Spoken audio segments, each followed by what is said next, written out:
Tom Ross created the Gap Festival 7 years ago as a way of challenging playwrights to write about the world as it is today and as it might be beyond the 21st century. It doesn't have to be a science-related or a futuristic piece at all. We had a play this season that was dealing with a family who had lost a child.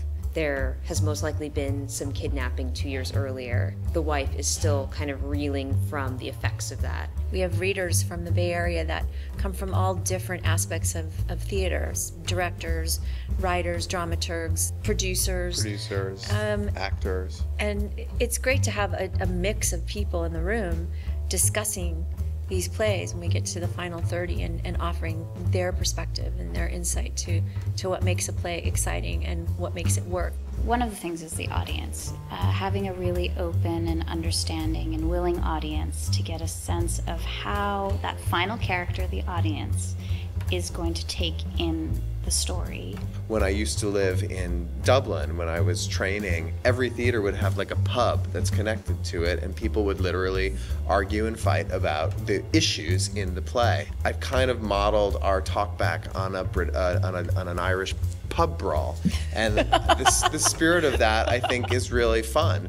And those conversations are incredibly useful to the playwright to understand how the play is connecting with the audience on a personal level. I love the discussions that are done after the reading, and I love them because they are not about what does this play need in order to be a better play. It's instead talking about what the play is about, what they see in the play, and that is so much more helpful. It's really exciting to have a wide range of audience members coming and engaging with the writer, underground supervision. I used to feel like the Gap was one of the best kept secrets of the Bay Area, and now I feel like the secret's out now. It's kind of low-key, very supportive. You rely a lot on the instincts of your actors. One of my favorite parts of the process is introducing writers, certainly new writers who have not any idea about the Gap, into the program. I work with a writer, I worked with her for years, and we had a coffee meeting in Minneapolis, and I said to her, why don't you submit to the Gap? What is the Gap? She didn't know what it was. She said, well, I have a draft of this play. It's just a first draft. I said, just go ahead and submit it. So she did, and it traveled through the 230 submissions into the final 30, into the final 16, made it to the final 4, and ended up on the main stage.